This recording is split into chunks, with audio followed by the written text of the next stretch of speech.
I want you to imagine something with me right now. Close your eyes for just a moment if you can, and picture this. What if I told you that, hidden inside your own mind, right this very second, there exists a power so profound, so absolutely transformative, that institutions, governments, and the wealthy elite have worked tirelessly to keep it suppressed for 7 decades? What if the only thing standing between you and unlimited financial abundance isn't your education, your connections, or even your current circumstances, but simply your ignorance of one specific mental technique that the universe responds to like a divine law? I'm Joseph Murphy, and before I departed this earthly plane, I spent my entire existence uncovering the invisible laws that govern wealth, health, and human destiny. And what I'm about to share with you today is the most controversial, most suppressed, and most powerful money manifestation technique I ever discovered. This isn't wishful thinking. This isn't positive affirmations plastered over deep-seated doubt. This is a precise, scientific method of impressing your subconscious mind in such a specific way that money flows to you as naturally as a river flows to the sea. But here's what you need to understand before we go any further. They don't want you to know this. When my book sold millions of copies worldwide, when people began experiencing financial miracles they couldn't explain through conventional means, a quiet campaign began to discredit, dilute, and bury this knowledge. Why? Because a population that understands how to activate the wealth-generating powers of their own consciousness cannot be controlled. They cannot be kept in fear. They cannot be convinced that scarcity is their birthright. So, if you've struggled with money your entire life, if you've watched others prosper while you barely survive, if you've tried every strategy, read every book, attended every seminar, and still find yourself trapped in the same financial prison, I need you to understand something crucial. It's not your fault. You were never taught the truth. But that changes right here, right now, in this very moment. Stay with me, because what I'm about to reveal will shatter everything you thought you knew about wealth creation, and by the end of our time together, you'll possess a technique so powerful that your relationship with money will never, ever be the same again. Let me begin by telling you why this knowledge was hidden, and why right now, in this present moment, you're being given a key that most people will live their entire lives without ever discovering. Your breakthrough begins now. You see, I spent decades studying the human mind, not from a place of academic theory, but from direct observation of what actually works in the laboratory of real human experience. I counseled thousands upon thousands of individuals, people from every walk of life imaginable, wealthy individuals who had lost everything, poor individuals who possessed nothing but suddenly manifested extraordinary abundance. And through all of this research, all of these intimate conversations, all of these documented transformations, I discovered something that the materialistic worldview simply cannot account for. There is an intelligence within you, beneath your conscious awareness, that responds to mental imagery and feeling with the precision of a mathematical law. Your subconscious mind doesn't distinguish between what you vividly imagine with emotional intensity and what you experience in physical reality. It accepts whatever you consistently impress upon it as truth, and then it moves heaven and earth to manifest that truth in your external circumstances. Now, I know what some of you are thinking. You've heard about the subconscious mind before. You've heard about visualization. You've heard about positive thinking. And perhaps you've tried these things and they haven't worked. But here's what you weren't told. There's a specific way to impress the subconscious mind that bypasses all conscious resistance, all doubt, all the layers of programming that have been installed in you since childhood.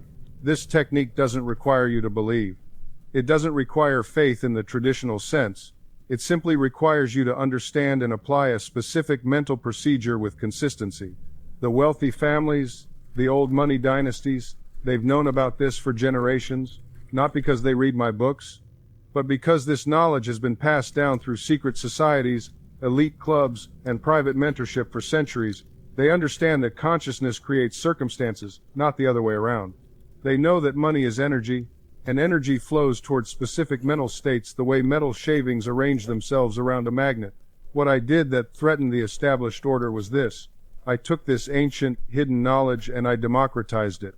I made it available to the common person. I proved through thousands of testimonials that anyone, regardless of their starting point, could activate these laws. And for that, I was labeled a mystic, a charlatan, someone peddling false hope to desperate people. but the results spoke for themselves.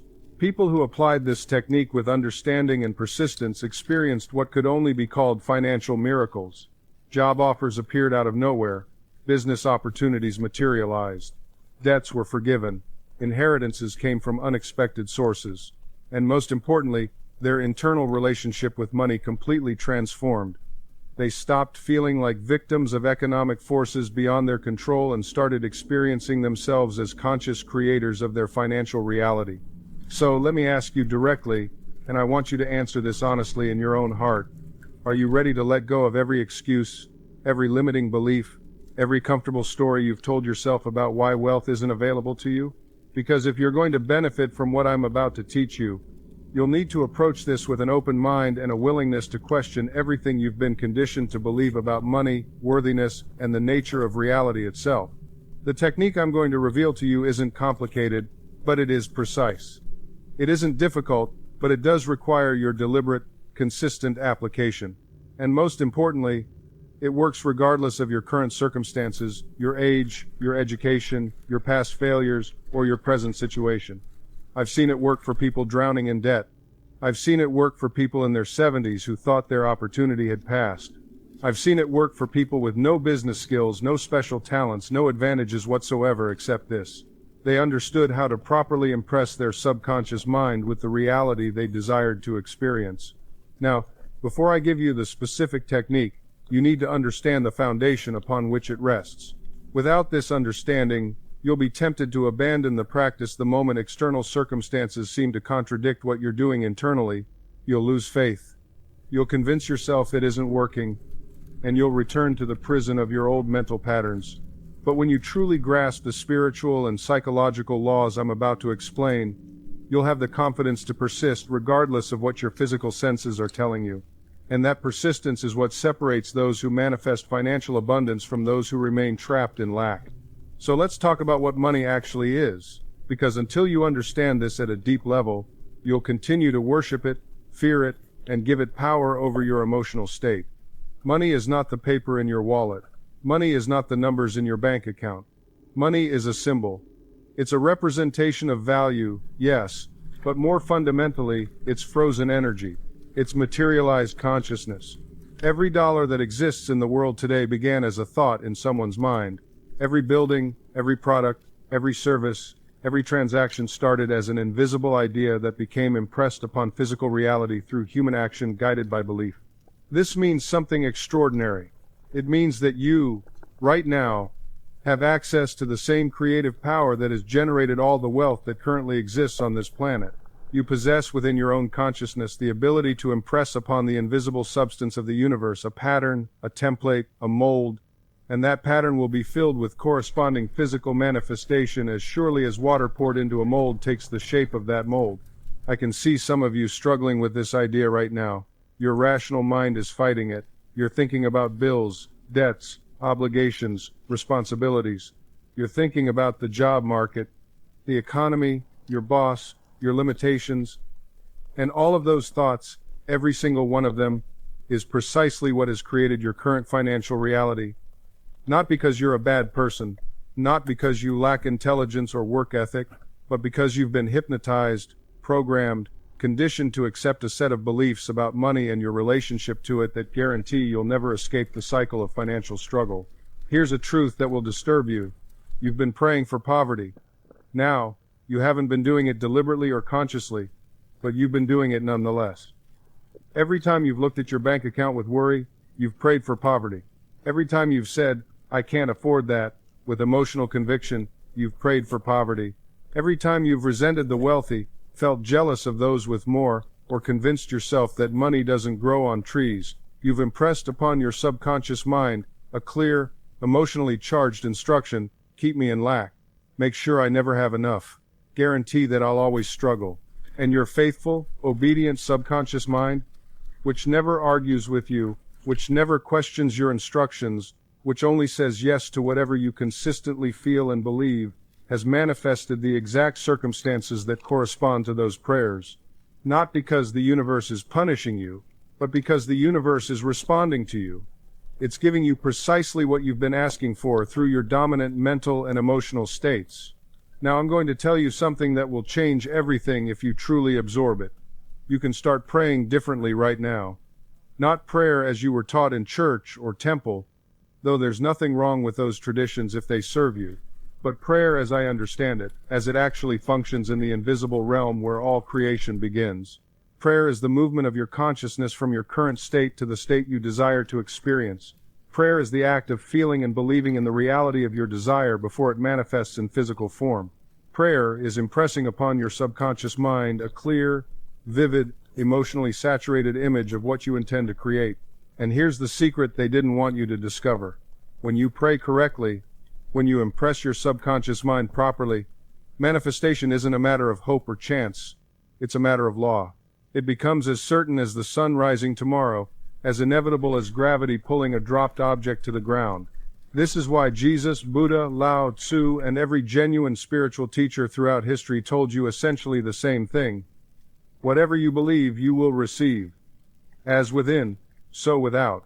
As you think in your heart, so you become. What you seek is seeking you. These weren't poetic metaphors. They were literal descriptions of how consciousness and physical reality interact. And the wealthy elite have known this. They've applied it, they've built their empires on it. Meanwhile, they've distracted you with messages of scarcity, competition, limitation, and hard work as the only path to wealth. Not because hard work isn't valuable, but because they want you to believe that work alone creates wealth, when in truth, consciousness creates circumstances, and then inspired work within the right consciousness multiplies the results exponentially. So, are you beginning to see the magnitude of what's been hidden from you? Are you starting to feel that mixture of anger and excitement? Anger at being kept in the dark, and excitement at what becomes possible now that you're being given the light? Good. That emotion is useful. Let it fuel your determination to master what I'm about to teach you. Let it strengthen your resolve to never again accept financial limitation as your permanent reality. Now, I need to tell you about a man I once counseled who changed my understanding of just how powerful this technique could be. His name was Samuel, and when he came to see me, he was in a situation that most would consider hopeless. He was 58 years old, had just lost his job of 23 years due to company downsizing, and he had less than $300 to his name. His wife had left him years earlier. His children wouldn't speak to him. He had no college degree, no special skills that translated to the modern job market, and no prospects whatsoever. By every conventional measure, Samuel was facing a retirement of poverty and dependence, probably ending up on government assistance or living in one of his estranged children's homes out of their obligation rather than love. He sat in my office with his head hung low, speaking in barely a whisper, telling me he felt like a complete failure. He asked me if there was any point in continuing, whether he should just accept that he'd lost his opportunity for a good life and resign himself to whatever scraps the universe might throw his way. And I looked at this broken man and I told him something that seemed absurd given his circumstances. I said, "Samuel, 6 months from now you're going to be wealthier than you've ever been in your entire life, and the process begins right now, this very moment, with a simple mental exercise." He looked at me like I'd lost my mind, which was exactly the reaction I expected. But I had his attention. Desperation had opened his mind just enough to consider something outside his conditioned beliefs. So I taught him the technique I'm about to teach you. I made him promise to apply it every single night before sleep and every single morning upon waking, without exception, without negotiation, for a minimum of 30 days, regardless of what his circumstances appeared to be showing him. Samuel agreed, mostly because he had nothing to lose. And what happened over the next 6 months validated everything I've ever taught about, the subconscious mind's relationship with wealth consciousness. Within 2 weeks, Samuel reported something peculiar. He hadn't found a job yet, but he'd stopped waking up with that crushing anxiety in his chest. The panic attacks that had plagued him for months simply ceased. Now, you might think that's just psychological relief, merely feeling better while circumstances remain unchanged. But I want you to understand something fundamental. Your emotional state is a circumstance. It's actually the primary circumstance, because it determines what you perceive, what opportunities you recognize, and what actions you feel compelled to take. By the end of the first month, Samuel received a call from a former colleague he hadn't spoken with in over a year. This colleague had just been promoted to a management position at a different company and immediately thought of Samuel for a consulting project. Not a permanent job, but 3 months of contract work that would pay nearly as much as his old salary. Samuel took it. But here's what's important. He didn't stop his mental work. He continued his nightly practice with absolute fidelity. During those 3 months, something remarkable happened to Samuel's consciousness. He stopped identifying as a victim of corporate downsizing. He stopped wearing his unemployment like a scarlet letter. Instead, he began to see himself as a professional in transition, someone whose expertise was valuable and sought after. This wasn't positive thinking or affirmations plastered over doubt. This was a genuine transformation in his self-concept, built night after night through the systematic impressing of new ideas upon his subconscious mind. At the end of the consulting contract, 3 different companies approached him with opportunities. Not because he'd sent out hundreds of resumes, though he had made himself available, but because the version of Samuel who showed up to meetings, who spoke about his work, who carried himself through the world, was fundamentally different from the desperate, diminished man who had sat in my office 6 months earlier. He accepted a position that paid 40% more than his previous job, with better benefits and actual advancement potential. Now, the skeptic will say this was coincidence, timing, or simply the natural ebb and flow of the job market, and the skeptic is welcome to their interpretation. But I've watched this pattern repeat itself hundreds of times across countless lives. The pattern doesn't lie. The subconscious mind, once properly directed, becomes a faithful servant. It works tirelessly, day and night, orchestrating circumstances, drawing opportunities, aligning events in ways that the conscious mind could never calculate or control. Here's what most people miss. Your subconscious doesn't distinguish between a large request and a small one. It doesn't judge whether your desire is worthy or unworthy. It simply accepts the blueprint you give it and sets to work. The woman who affirmed employment wasn't chosen because she was more deserving than others. She succeeded because she understood the mechanics of belief. She planted the seed with conviction, watered it with repetition, and trusted the process completely. This brings us to a crucial distinction that separates those who succeed with this method from those who abandon it prematurely.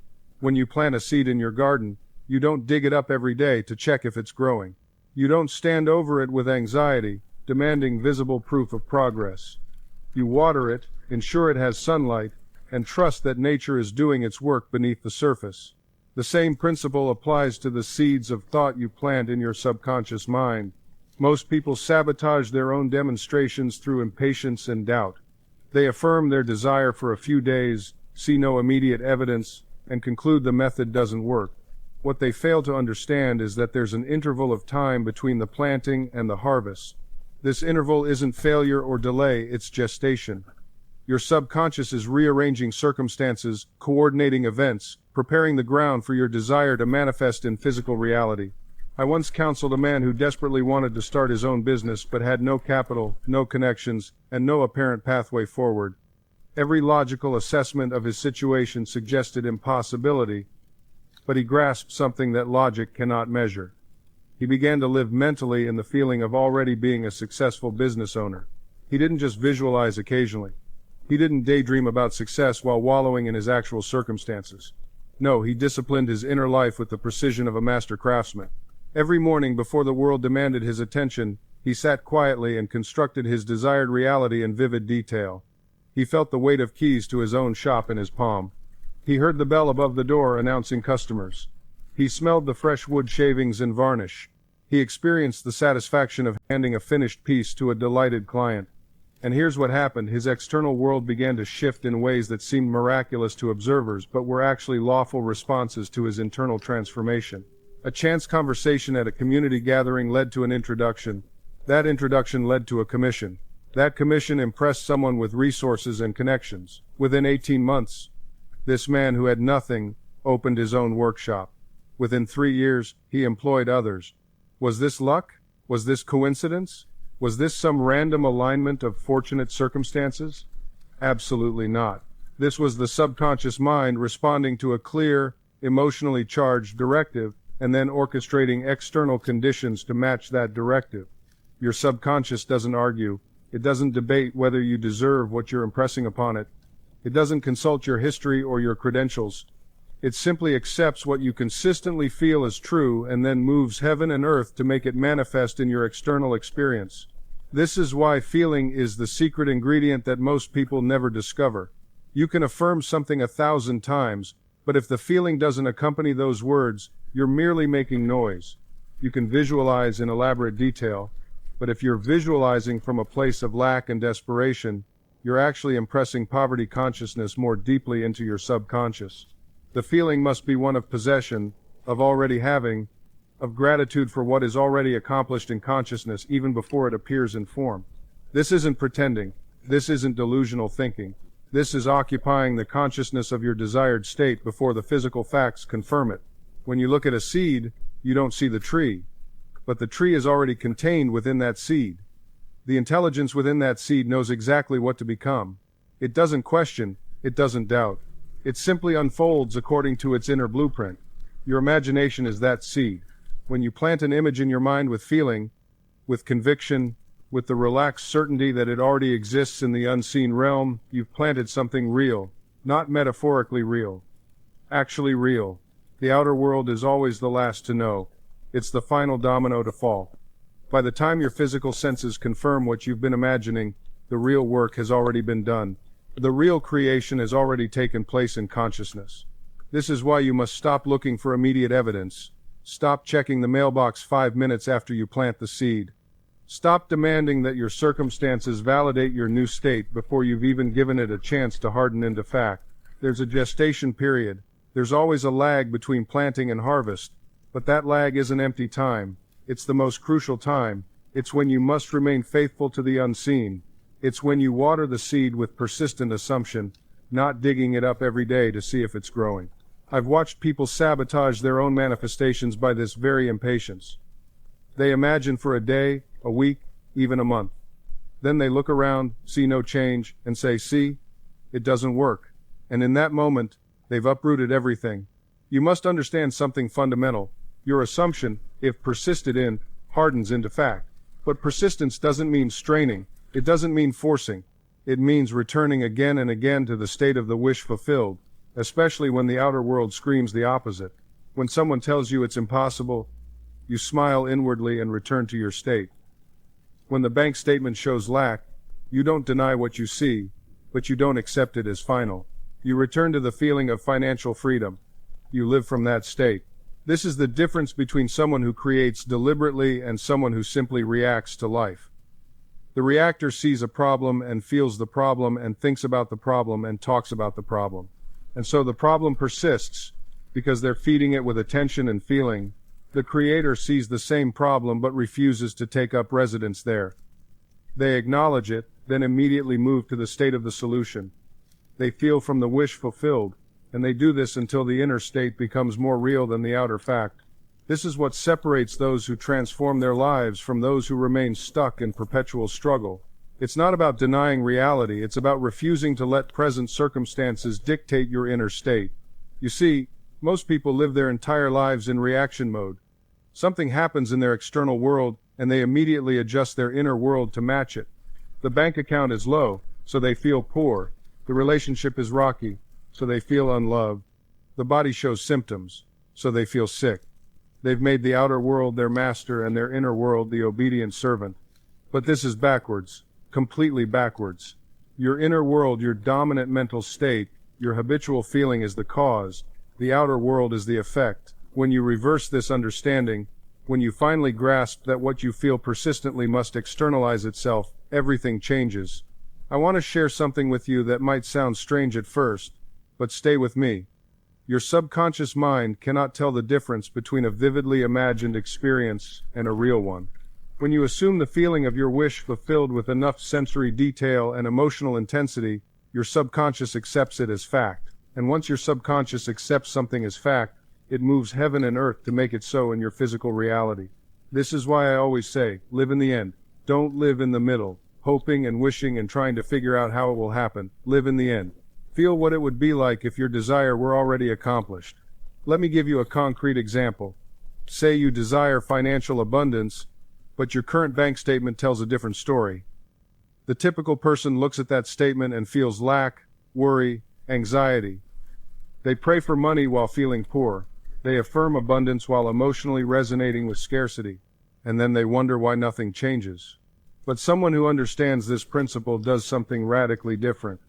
They look at the same bank statement, they don't deny it exists, but they refuse to react to it emotionally. Instead, they deliberately assume the feeling of financial security. They ask themselves, how would I feel if I had more than enough? What would that be like? And they cultivate that feeling. They marinate in it. They might imagine checking their account and seeing a comfortable balance. They feel the relief, the freedom, the ease of knowing they're provided for. And here's what happens.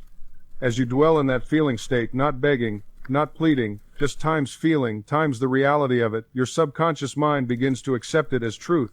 It doesn't question whether you currently have $1,000 in your account or 10. It only knows the feeling you're feeding it right now. And once it accepts that feeling as real, it goes to work.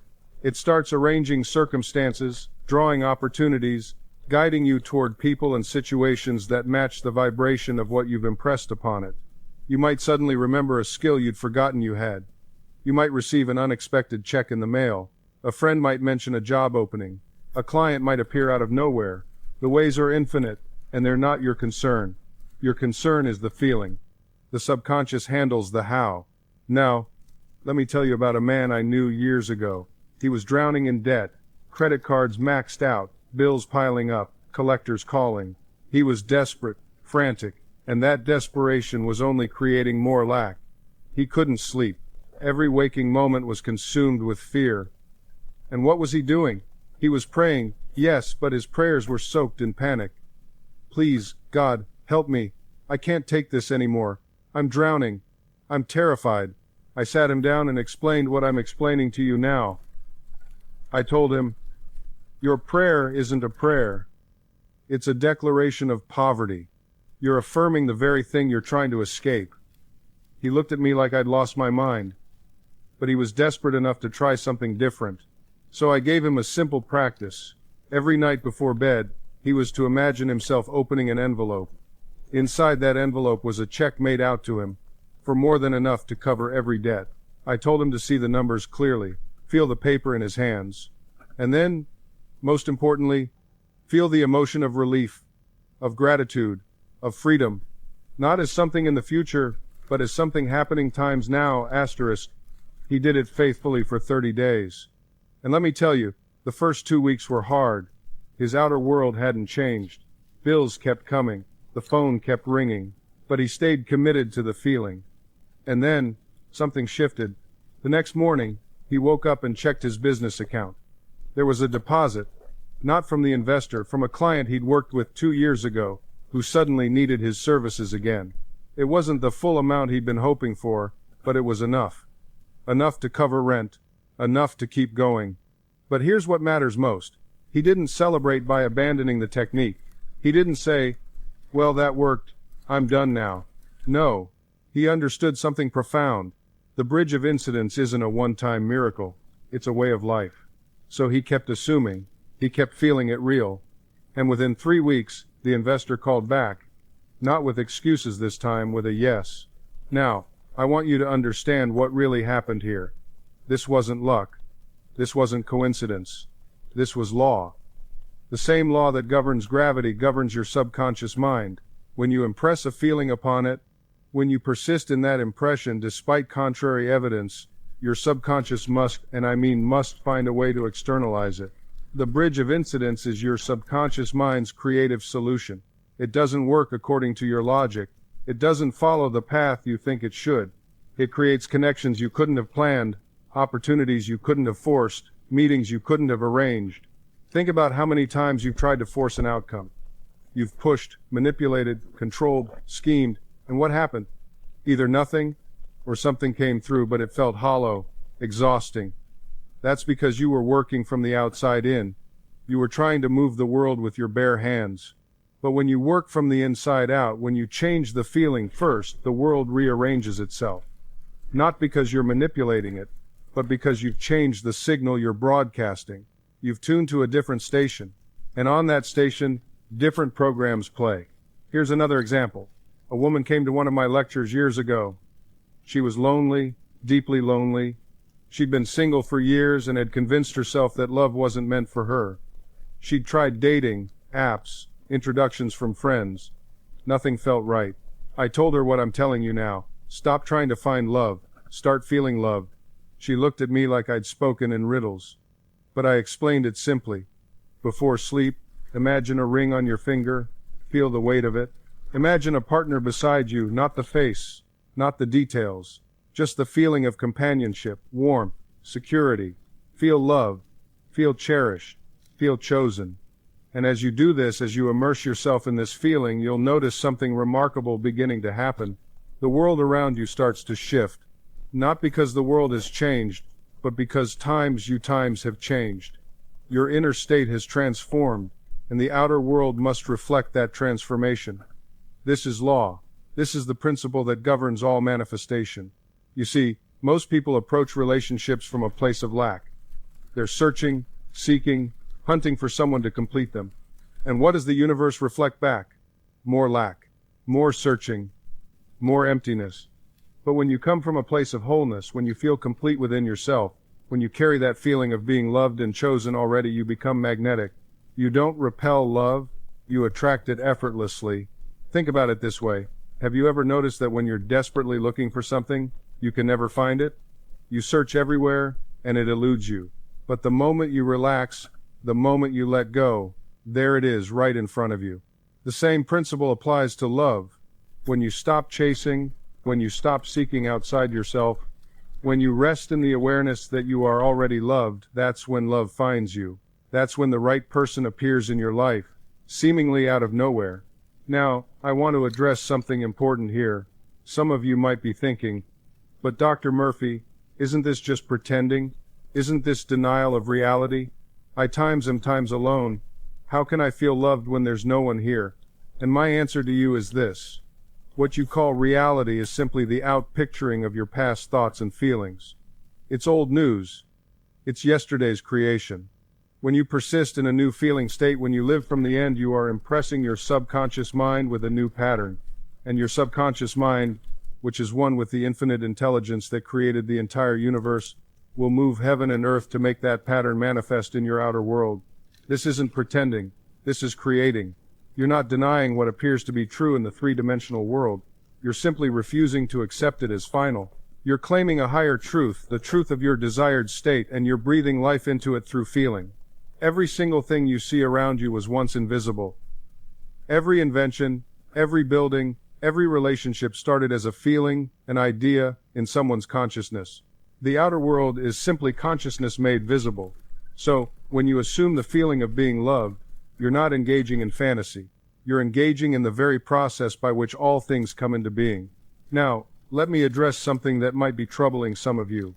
You might be thinking, but Dr. Murphy, I've tried this. I've tried assuming the feeling, and nothing happened. I felt love for a day, maybe two, and then, nothing. My circumstances stayed exactly the same. I understand this frustration completely. And here's where most people abandon the principle just before it could have transformed everything. The issue isn't that the law failed you.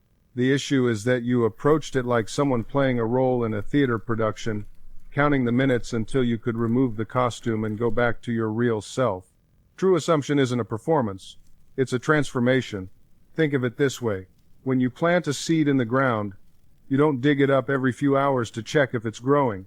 You don't stand over it with your arms crossed, tapping your foot impatiently, saying, well, where's my tree? That would be absurd.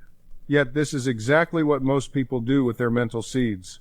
They assume the feeling of being loved for 20 minutes, then spend the next 23 hours and 40 minutes checking their phone, analyzing every interaction, looking for evidence, feeling disappointed when external reality hasn't instantly rearranged itself to match their brief moment of faith.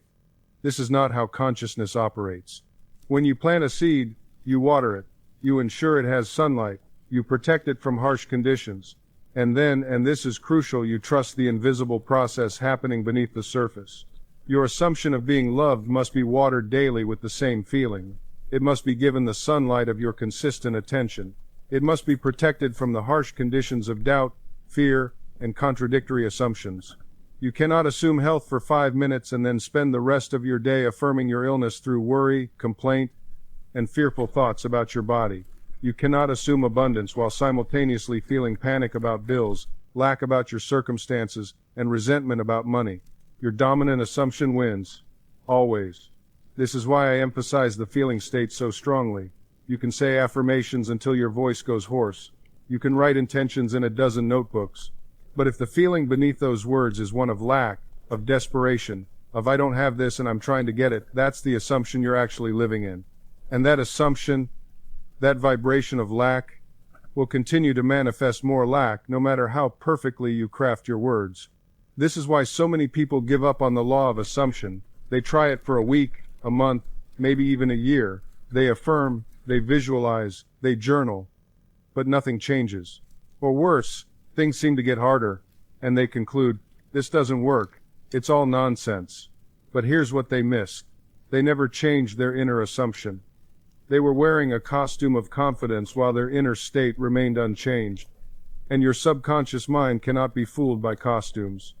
Let me give you a concrete example. Suppose you're affirming, I am wealthy, money flows to me easily. But every time you open your bank account, your stomach drops. Every time a bill arrives, you feel that clench of anxiety. Every time you see someone living the life you want, you feel envy mixed with resentment. What are you really assuming in those moments? You're assuming lack. You're assuming separation from what you desire. And that assumption, that felt sense of I don't have, is far more powerful than any words you're speaking. The real work is not in the repetition of affirmations. The real work is in shifting the inner feeling, the inner conviction, the assumption that operates beneath your conscious awareness. And this shift cannot be forced. It cannot be manufactured through willpower alone, because willpower operates from the conscious mind, and the conscious mind is not where assumptions live. Assumptions live deeper. They live in the subconscious, in that vast reservoir of beliefs and patterns you've accumulated over a lifetime. And the subconscious responds not to words, but to feelings, to impressions, to the tone and texture of your inner state. So how do you change an assumption? How do you shift from assuming lack to assuming fulfillment? You must catch yourself in the act of assuming. You must become aware of the feeling state you're operating from, moment by moment. And then, gently but persistently, you must redirect your attention toward the feeling of the wish fulfilled. Let me share something that will make this process infinitely easier. You don't have to manufacture emotion from nothing. You don't have to force feelings that seem foreign or false. What you need to understand is this: the feeling you're seeking already exists within you. It's already there, waiting to be activated. Think of it like tuning a radio. The music is already broadcasting through the air around you. You don't create the music by turning the dial. You simply adjust your frequency until you align with what's already there. Your desired state exists as a potential within your consciousness right now. Your work is simply to tune yourself to it.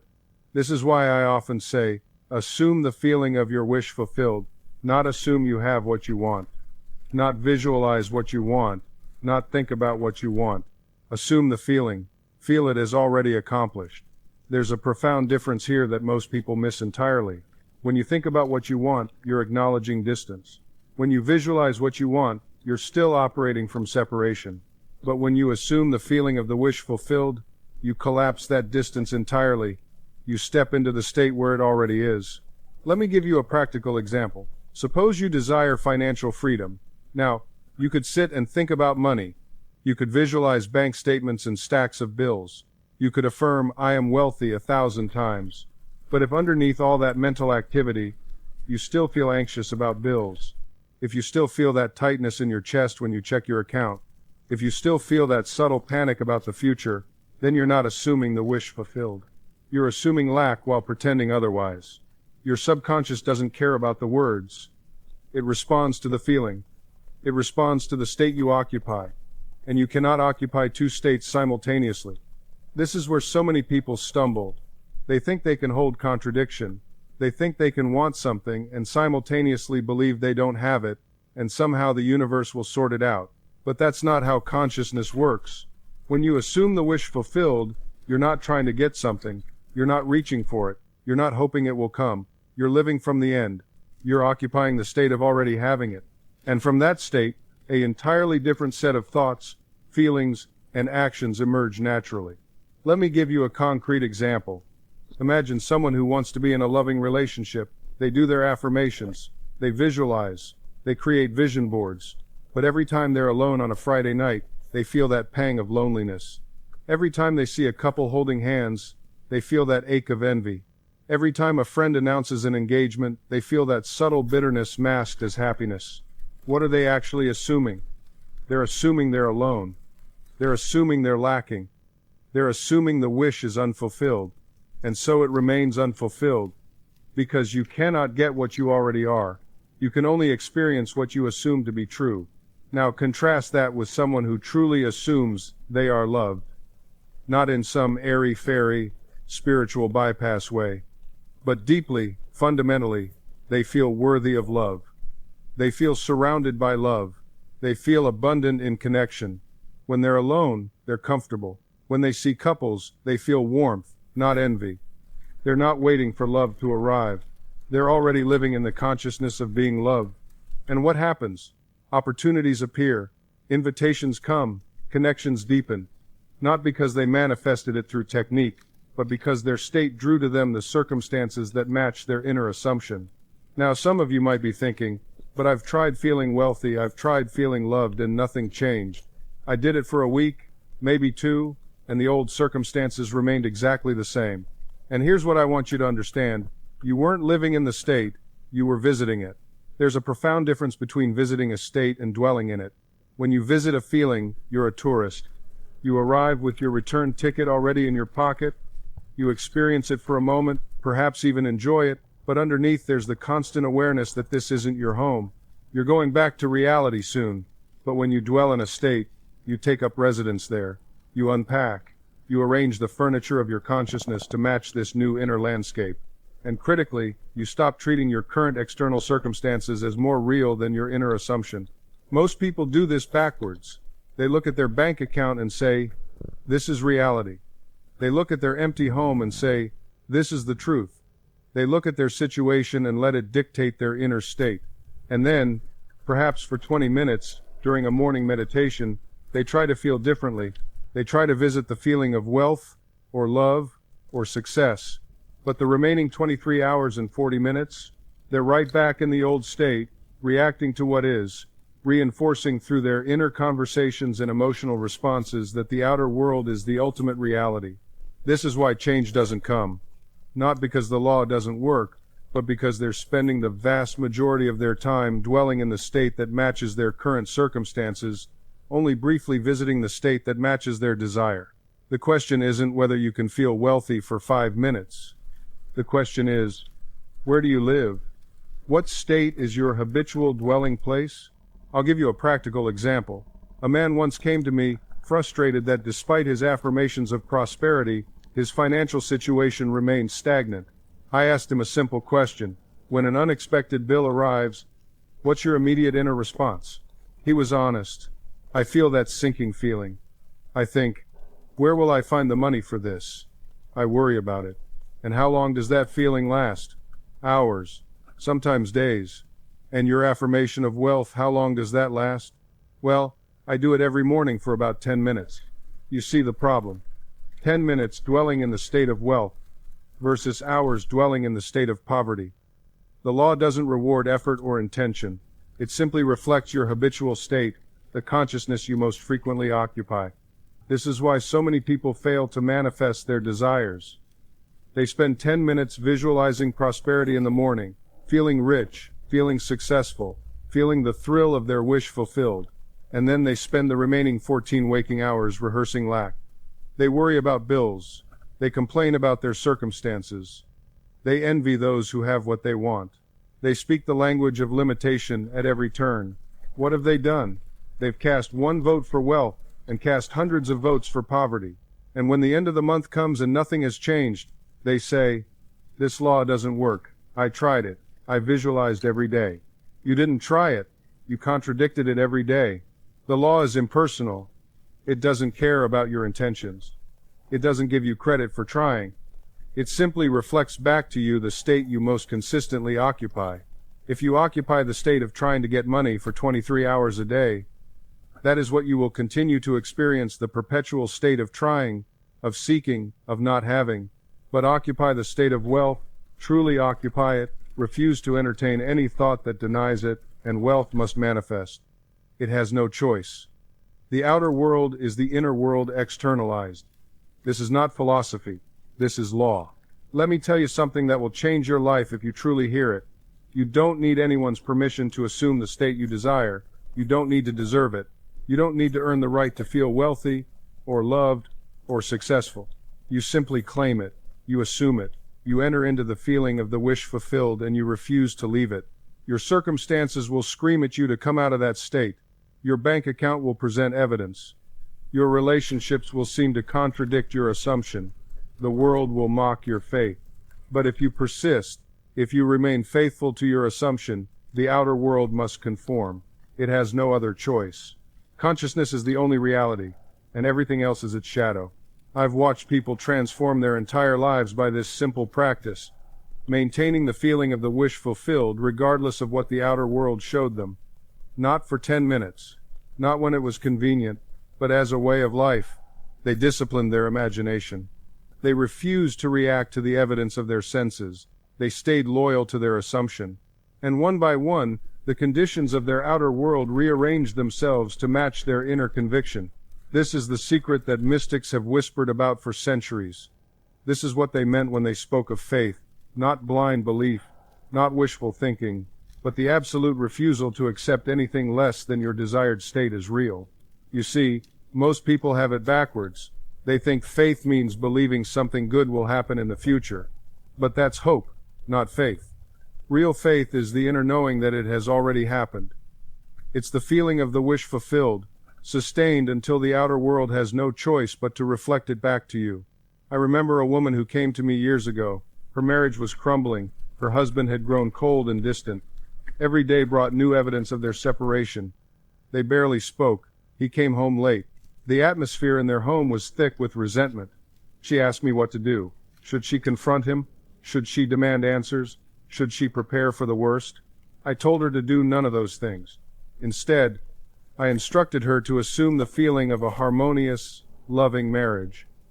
Every night before sleep, she was to imagine her husband speaking to her with warmth and affection. She was to feel his presence beside her as a loving companion. She was to live from that assumption, regardless of what her eyes showed her during the day. At first, she resisted. "But that's denial," she said. "I can't just pretend everything is fine when it's falling apart." I explained that she wasn't pretending. She was choosing which reality to occupy. She was selecting which version of her marriage to energize with her attention and feeling. So she began. Each night, she entered the state of the wish fulfilled. She felt what it would be like to have her husband's love and attention. She heard his voice, tender and caring. She felt the warmth of their connection restored. During the day, when the evidence contradicted her assumption, she quietly returned to her inner conviction. She didn't argue with appearances. She simply refused to give them power. And then something remarkable happened. Within weeks, without any external action on her part, her husband began to change. He started coming home earlier. He initiated conversations. The coldness melted away. The marriage that seemed beyond repair began to heal itself. Was this magic? No, it was law. The law of assumption operating with absolute precision. Your assumptions create your reality. Not sometimes, not occasionally, always, every single time. There's no such thing as partial faith. You cannot be kind of pregnant. You cannot be sort of dead. And you cannot mostly believe. Either the seed of conviction is planted deep in the soil of your subconscious mind, or it is not. Either you expect your good to come, or you expect disappointment. There is no middle ground. The law doesn't respond to your hopes. It responds to your dominant mental attitude, the one you hold consistently, repeatedly, without wavering. So let me ask you honestly, what is the nature of your habitual thinking? When you wake up in the morning and your mind begins to churn, what kind of thoughts fill that space? Are they thoughts of lack, of fear, of resentment, or are they thoughts aligned with the good you wish to experience? Because whatever you think about most, you become. Whatever you feel most deeply, you attract. This is not poetry, this is principle. I once spoke with a woman who told me she had been affirming health for months but still suffered from chronic pain. She was frustrated, angry, and ready to give up. So I asked her to describe her inner world to me. I asked her to tell me what she truly believed when no one was watching. She paused. Then she admitted, "I affirm health in the morning, but all day long I worry about my body. I'm afraid the pain will get worse. I imagine myself confined to bed. I tell my friends how miserable I am." There it was. The contradiction. She was planting seeds of health with one hand and pouring poison over them with the other. Her affirmations were weak whispers compared to the roar of her fearful imagination. And the subconscious mind always sides with the stronger impression. Always. This is why I say, conviction must be dominant. It must be louder, deeper, and more persistent than your doubts. You must feel it as already done. You must see it as inevitable, not someday. Not if you're lucky. But now, in consciousness, where all creation begins, when you live from that place, when you walk through your day, saturated in the feeling of your wish fulfilled, your subconscious has no choice but to manifest it. It must. That is its function. That is the law. Your subconscious mind does not argue with you. It does not question whether what you're impressing upon it is good or bad, true or false, right or wrong. It simply accepts. It is impersonal. It is a mechanism, a magnificent, powerful mechanism, but a mechanism nonetheless that operates according to the nature of your thoughts. Think of it this way. Your subconscious is like the soil of a garden. The soil doesn't care what you plant in it. It doesn't say, "Oh, this is a weed seed, I won't let it grow," or "This is a beautiful rose, I'll help it flourish." No. The soil accepts all seeds equally and grows whatever is planted. It is neutral. It is creative. It responds to what is deposited within it. You are the gardener. You are the one who chooses what seeds to plant. And every thought you think, every belief you hold, every mental image you dwell upon, these are the seeds. If you plant fear, you will harvest fear. If you plant doubt, you will harvest doubt. If you plant lack and limitation, your life will reflect lack and limitation. But if you plant faith, confidence, abundance, and love, these too will manifest in your experience. This is not philosophy. This is not wishful thinking. This is law. This is how the mind operates. This is how life works. Now, here's what most people don't understand. Your subconscious mind is already working. Right now, at this very moment, it is creating your tomorrow based on the thoughts you're thinking today. It is weaving the fabric of your future out of the mental material you're providing it. It never stops. It never rests. It is always active, always responsive, always faithful to your habitual thinking. So the question is not whether your subconscious mind will work for you. It will. It must. The question is, what are you instructing it to create? What are you feeding it? What mental diet are you on? Most people are unconscious of this process. They think whatever happens to cross their mind, never realizing that these random thoughts are instructions, that these passing worries are orders being filled, that these habitual fears are blueprints being followed. They scroll through their phones, absorbing negativity. They watch the news, saturating their minds with fear. They engage in conversations centered on lack, limitation, and complaint. And then they wonder why their circumstances never change. They wonder why opportunity eludes them. They wonder why they feel stuck. But consciousness is cause. The outside world is effect. You cannot change the effect by working on the effect. You must go to the cause, and the cause is always your state of consciousness, your habitual mental diet. I once counseled a man who had been unemployed for 18 months. He was talented, qualified, experienced. On paper, he was an ideal candidate. Yet interview after interview ended in rejection. When I asked him to describe what went through his mind before each interview, the answer was immediate. I imagine them turning me down. I see myself getting rejected again. I think about how I'll have to tell my wife it didn't work out. Do you see what was happening? He wasn't just fearing rejection. He was rehearsing it. He was feeling it in advance. He was assuming it as a done deal. And his subconscious mind, ever faithful to the impression it receives, was creating that exact experience in his outer world. I gave him one instruction. For 1 week, regardless of how unnatural it felt, he was to assume he was already employed, not hoping to be employed, not trying to get employed, already employed. He was to feel what it would feel like to have the job he desired, to walk as a man with purpose and income, to sense the relief, the satisfaction, the security. He resisted at first. It felt like lying to himself. But I reminded him, "You've been lying to yourself all along. You've been telling yourself you're rejected before anyone even meets you. Why not lie in the opposite direction? Why not assume what you desire to be true?" Within 10 days, he received 3 job offers.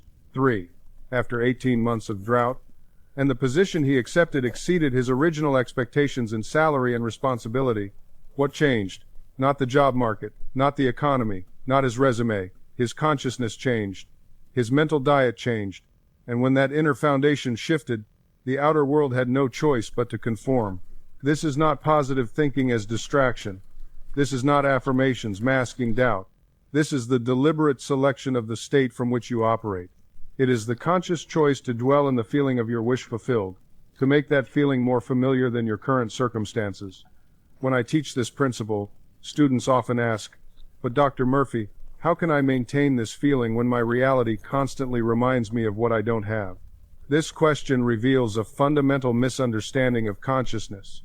Your reality is not separate from your consciousness, it is the perfect reflection of your habitual dwelling place. When you say your circumstances contradict your desire, you are actually saying, "My past thinking has created my present, and I refuse to change my present thinking to create a different future." The world you see is yesterday's consciousness made visible. The world you will see tomorrow is being formed by the consciousness you cultivate today. Here is a technique I have shared with thousands, and it never fails when applied correctly. Before you sleep each night, occupy the mental state of your wish fulfilled. Do not think times of times your desire, think times from times your desire as an accomplished fact. If you desire financial freedom, do not visualize money coming to you. Instead, feel the relief, the ease, the security of already having financial abundance. What would you feel if this were already true? How would your body relax? What peaceful satisfaction would fill your chest? If you desire a loving relationship, do not pine for someone to arrive. Instead, feel yourself already loved, already cherished, already held in the tenderness you seek. Hear the voice you long to hear speaking words of affection. Feel the warmth of companionship that already exists in consciousness. This is not pretending. This is not denial. This is the scientific use of imagination to impress upon your subconscious mind the state you wish to experience. And the subconscious, which controls every function of your body and attracts every circumstance of your life, accepts as true whatever you consistently feel to be true. The subconscious mind does not argue with you. It does not judge your imaginal acts as real or unreal. It simply accepts the dominant feeling tone of your consciousness and proceeds to externalize it in your world. This is why 2 people can apply the same affirmation and get different results. One person speaks the words while dwelling in lack, the other speaks the words while dwelling in fulfillment. The subconscious responds not to the words, but to the feeling behind them. This is why I teach you to assume the feeling of the wish fulfilled, not to pretend, not to act as if, but to genuinely feel what you would feel if your desire were already accomplished. This feeling becomes the language your subconscious understands. When you wish to demonstrate prosperity, you do not merely repeat, "I am wealthy," while your heart trembles with fear about tomorrow's bills. Instead, you retire into your imagination and feel what it would be like to be financially free. You feel the relief, the security, the joy of knowing your needs are met. You dwell in this feeling until it becomes natural to you. Your subconscious accepts this feeling as fact. It then proceeds to move heaven and earth to make your outer world conform to your inner conviction. I have watched this principle work countless times. A woman came to me struggling with chronic illness. She had affirmed health for years without result. I asked her, "When you say, 'I am healthy,' what do you feel?" She admitted she felt like a liar. She felt her pain intensify. She felt afraid the words wouldn't work. I instructed her differently. Before sleep each night, imagine your doctor examining you and declaring you perfectly well. Hear his words. Feel the relief flooding your body. Feel the gratitude. Make it vivid until you fall asleep in that feeling of wellness. She followed this practice faithfully. Within weeks, her symptoms began to diminish. Within months, she was indeed pronounced well by her physicians. The technique succeeded not because she spoke different words, but because she impressed different feelings upon her subconscious mind. This is the secret that transforms prayer from superstition into science. You are not begging an external deity. You are impressing your subconscious with the feeling of your desire fulfilled. Your subconscious, being one with infinite intelligence, then orchestrates circumstances, events, and encounters that align with your impression. The ancient teachers understood this. When they said, "Pray believing you have already received," they were speaking of this feeling of fulfillment. When they said, "Ask in my name," they meant to ask from the consciousness of your divine nature, your I am, already unified with your desire. Stop separating yourself from what you want. Stop placing your good in some distant future. The kingdom of heaven is within you now. Your desire fulfilled exists now in consciousness. Your work is simply to claim it in feeling. This is why I say to you with complete conviction, stop waiting for permission from the world. Stop looking for signs in the outer realm. The sign you seek is the feeling you cultivate within your own consciousness right now. I've watched people spend decades waiting for the right time to claim their good. They say, "When I lose the weight, then I'll feel confident. When I get the money, then I'll feel abundant. When I meet the right person, then I'll feel loved." They have reversed the entire creative process. They are trying to get the world to give them a feeling, when the truth is that you must generate the feeling first, and the world must conform to it. Consciousness is cause, the world is effect. Never reverse this principle. Let me give you a concrete example. A woman once came to me devastated because her business had failed. She had lost everything, her savings, her reputation in her field, even her confidence. She asked me, "How can I possibly feel successful when I'm bankrupt? How can I imagine prosperity when I can barely pay my rent?" I told her what I'm telling you now. Your current circumstances are simply the outpicturing of your former states of consciousness. They have no power except the power you continue to give them by reacting to them. Your business failed because of the consciousness you held months or years ago. But that consciousness is not your consciousness now unless you choose to perpetuate it. I asked her, "Can you, right now, in your imagination, feel what it would be like to be successful again? Can you sense the relief, the freedom, the quiet confidence of knowing you are valued in your field?" She was silent for a moment. Then she said, Yes, I can feel that." "Then do it," I told her. "Feel it every day, morning and night. Return to that feeling. Let the outer world show you whatever it will show you, but you remain anchored in the consciousness of success." Within 6 months, she had not only rebuilt her business, she had surpassed her previous success. But here's what she told me that struck me most. The success wasn't the miracle. The miracle was that I stopped being a victim to my circumstances. I realized I was always free. That is the great liberation this principle offers you. You are always free in consciousness. Always. And this freedom is not contingent on anything external. It doesn't depend on your bank account, your relationships, your health condition, or what happened to you yesterday. The freedom of consciousness is absolute. It exists right now, in this very moment, as you listen to these words. I've watched people discover this freedom in the most unexpected circumstances. I remember a woman who came to one of my lectures years ago. She had been diagnosed with a serious illness. The doctors had given her a prognosis that terrified her. She told me she felt trapped in her body, trapped by the diagnosis, trapped by fear. I asked her a simple question. "In your imagination, are you still sick?" She looked at me, confused at first. Then I guided her. "Close your eyes.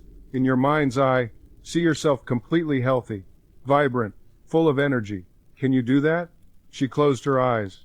After a moment, tears began streaming down her face. "Yes," she whispered. "I can see it. I can feel it." "Then you are free," I told her. "Your consciousness is not bound by that diagnosis. In imagination, you are already whole." She wrote to me 6 months later. The illness had gone into complete remission, but more importantly, she said something profound in that letter. She wrote, "Dr. Murphy, even if my body hadn't healed, I learned something invaluable. I learned that I am not my circumstances. I am the one who observes them, who creates meaning from them, who can rise above them in consciousness. That is spiritual maturity. understanding that you possess an inner dimension that nothing can touch, nothing can violate, nothing can imprison. Your consciousness is a sanctuary. It is the holy of holies within you. And in that sanctuary, you are the high priest. You decide what enters. You decide what altar you build. You decide what you worship, what you give power to, what you deny. Most people have never claimed this authority. They've left the doors of their consciousness wide open, allowing every passing thought, every fearful headline, every critical voice to march in and take up residence. But now you understand the truth. You are the gatekeeper. You are the sovereign authority over your own mind. And when you step into this role fully, when you claim your birthright as the conscious director of your inner world, everything shifts. This is not a metaphor. This is not poetry. This is practical, demonstrable truth. Your subconscious mind doesn't argue with you. It doesn't debate. It simply accepts what you consistently impress upon it and works day and night to bring it into manifestation. It's utterly impersonal, magnificently powerful, and completely loyal to whatever you decree as truth. Think about that for a moment. Your subconscious doesn't care whether you're telling it you're worthy or worthless. It doesn't judge whether your dreams are realistic or impossible. It simply says yes. Yes to your fears. Yes to your faith. Yes to whatever you've chosen to believe about yourself, about others, about the nature of reality itself. This is why two people can experience the same event and create entirely different futures. One person loses their job and sees it as catastrophic proof of their inadequacy. They impress failure upon their subconscious, and their subconscious faithfully produces more experiences of rejection and disappointment. Another person loses the same job and sees it as liberation, as an opportunity, as the universe making room for something better. They impress possibility upon their subconscious, and their circumstances begin to reorganize around this new conviction. Same event, different inner response, completely different outcomes. You've been taught to blame circumstances. You've been conditioned to look outside yourself for the source of your problems and the solution to your pain. But I'm telling you now, with absolute certainty, that your outer world is nothing more than a mirror, a reflection, an echo of what you've accepted as true in consciousness. Change the inner, and the outer must follow. This is law. This is principle. This is the way the universe operates, whether you believe it or not. So what will you do with this knowledge? Will you continue to allow random thoughts, inherited beliefs, and collective fears to run your life? Or will you finally, decisively, take up your position as the master of your own mind? The choice has always been yours. It remains yours now, and it will be yours tomorrow. No one can make it for you. No guru, no teacher, no authority outside yourself can hand you this power. You must claim it. You see, this is what separates those who transform their lives from those who remain stuck in endless cycles of disappointment. The difference isn't intelligence. It isn't luck. It isn't circumstances. The difference is this. Those who succeed take full ownership of their inner world. They stop waiting for permission. They stop looking for validation from the outside. They understand that the power they've been seeking has been within them all along, waiting to be activated. Let me tell you something that might challenge you. Every single day, you are already using this power. Right now, in this very moment, your subconscious mind is working. It's creating. It's manifesting. The question isn't whether it's working. The question is, what are you feeding it? Because here's the reality. Your subconscious doesn't judge. It doesn't say, oh, this thought is negative. I won't accept it. It doesn't discriminate between what you want and what you fear. It simply takes what you give it and says, yes, let me make this real for you. If you constantly tell yourself, I'm not good enough, your subconscious says, understood. Let me show you all the evidence of why you're not good enough. If you repeat, I'll never have enough money, your subconscious says, absolutely. Let me orchestrate circumstances that prove you right. It's always working, always creating, always manifesting. The machinery is always on. You cannot turn it off. But you can redirect it. You can reprogram it. You can choose what you feed into this powerful creative mechanism. This is your responsibility, not your burden, your responsibility. And there's a profound difference between those two words. A burden weighs you down. A responsibility empowers you. When you truly accept that you are the architect of your inner life, something magnificent happens. You stop being a victim. you stop blaming, you stop waiting, and you start creating. Because here's what no one tells you about manifestation. It's not magic. It's not wishful thinking. It's not about sitting in a circle and chanting affirmations while hoping the universe delivers a package to your doorstep. It's about alignment. When your thoughts, your emotions, and your actions are moving in the same direction, when they're aligned, you become unstoppable. You become a force of nature. And the world has no choice but to respond. I've seen this happen again and again. A woman who spent years in a job she hated, telling herself she was stuck, that she had no options. One day, she decided to change the story. She began to see herself as capable, as deserving of better. She started acting as if opportunities were everywhere, and suddenly, they were. A conversation at a coffee shop led to an interview. The interview led to an offer. The offer led to a career she'd only dreamed about. Did the universe magically intervene? No. She changed her frequency. She stopped broadcasting, "I'm stuck," and started broadcasting, "I'm ready." And the world tuned in. This is the power you have access to right now, not tomorrow. Not when you're more prepared or more worthy, right now. But you have to claim it. You have to stop acting like a passenger in your own life and start acting like the driver. You have to stop asking for permission and start giving yourself orders. Tell yourself, I am in control of my thoughts. I choose what I focus on. I choose what I believe. I choose how I respond. And when you choose deliberately, when you choose powerfully, everything changes. The people around you will notice. They'll ask what's different. They'll wonder why you seem lighter, more confident, more alive. And you'll know it's because you stopped fighting yourself. You stopped letting your subconscious run wild, creating chaos and limitation. You took the reins. You became the architect of your inner world, and your outer world had no choice but to reflect that. So here's my challenge to you. Start now. Not later. Not when you finish this video. Right now as you're listening. Choose one thought that's been limiting you. One belief that's been holding you back. And decide consciously, deliberately, that it no longer serves you. Replace it, rewrite it, repeat the new version until it becomes automatic. Your subconscious mind doesn't argue with you. It doesn't say, "Are you sure about this?" It simply accepts what you consistently impress upon it. This is why persistence in mental practice is everything. I've watched people transform their entire financial situation through this method. A woman once told me she'd been broke for years, always scraping by, always worried. She began affirming every night, "Money flows to me easily and naturally. I am a magnet for financial opportunity." Within months, she received an unexpected inheritance, then a job offer with triple her previous salary, then a business idea that became profitable. Were these coincidences? No. Her subconscious mind, accepting her new belief about prosperity, began orchestrating circumstances to match that belief. The universe always says yes. Your subconscious always says yes. The only question is, what are you asking for? What are you claiming as true? Now, let me address something crucial. Some of you might be thinking, but I've tried affirmations before. They didn't work. Let me tell you why. You affirmed with your lips, but not with your feeling. You repeated words mechanically, like a student reciting multiplication tables without understanding mathematics. Feeling is the secret. Feeling is what impresses the subconscious mind. When you affirm, "I am healthy," you must feel the relief, the vitality, the gratitude of perfect health. When you affirm, "I am prosperous," you must feel the security, the freedom, the joy that prosperity brings. The words without the feeling are like seeds scattered on concrete. They cannot take root. This is why I always recommend affirming just before sleep. In that drowsy state, your conscious mind's critical faculty is relaxed. Your subconscious is most receptive. The feelings sink deeper.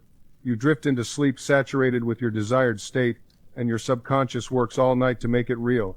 One more principle, and this one will liberate you completely. Stop looking at current circumstances as proof of what's possible for you. Your current circumstances are simply the result of your past thinking. They're old news.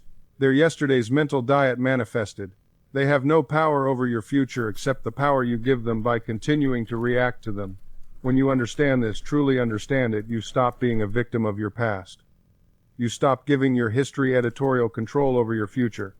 You stop letting old wounds dictate new choices. I've worked with people who spent decades in therapy, analyzing their childhood, dissecting their trauma, understanding every nuance of why they are the way they are. And understanding helped, yes. It brought insight. But insight alone doesn't change the subconscious pattern. You can understand why you're afraid of success and still sabotage every opportunity that comes your way. The power isn't in understanding the old impress. The power is in making a new one. So here's what you do. Right now, today, you begin the process of impressing your subconscious mind with the state you desire. Not tomorrow. Not when you feel ready. Not when circumstances improve. Now, you decide what you want to be true. Not what you think you can have. Not what seems realistic based on your current circumstances. What do you want to be true? What would you love to experience? What version of yourself calls to you from the future? Get clear on that. Make it vivid. Make it real in your imagination. Then you begin the daily practice of assumption. You assume the feeling of the wish fulfilled. You don't wait for evidence. You don't wait for permission. You don't wait for the path to reveal itself.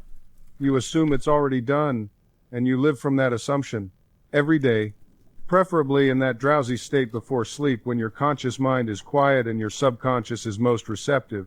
You imagine yourself as already being the person you want to be. You feel what it would feel like to have your desire fulfilled, not the wanting, not the hoping, the having, the being. You do this with feeling, with conviction, with the kind of emotional intensity that makes it real to your subconscious mind. And here's what happens. Your subconscious doesn't argue. It doesn't question. It doesn't say, but what about your past? It accepts the new impress. It begins to reorganize your life around this new pattern. Opportunities appear. Ideas come. Synchronicities unfold. The outer world begins to reflect the inner conviction. This isn't magic. This is law. This is how the mind works. Impress, express, always.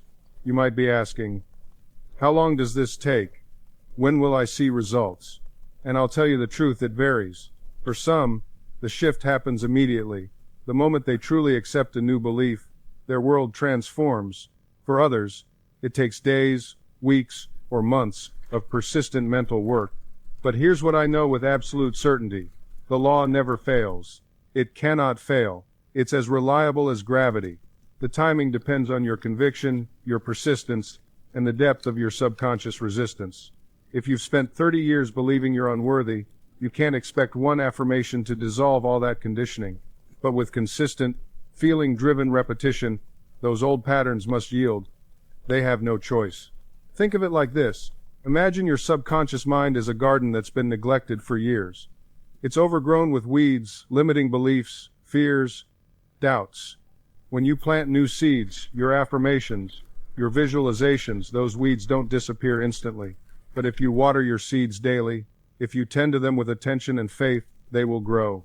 And as they grow stronger, they naturally crowd out the weeds. Eventually, your garden transforms completely. This is your work. Daily mental gardening. Not once in a while when you feel like it. Every single day. Morning and night, at minimum. Saturate your mind with the truth of what you want to become. And here's something beautiful. The more you do this, the easier it becomes. The momentum builds. Your subconscious starts working for you instead of against you. Opportunities appear. Synchronicities multiply. People show up at the exact right moment. Solutions emerge from nowhere. This isn't magic. It's law.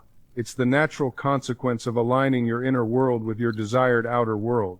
You're not manipulating reality, you're finally working times with times it instead of against it. So I leave you with this. Whatever you're seeking, health, wealth, love, peace, purpose, it's already yours in consciousness. Your job isn't to chase it, force it, or beg for it. Your job is to accept it mentally, feel it emotionally, and embody it completely. Do this, and your world must conform. It has no other option. This is the power you were born with. Use it.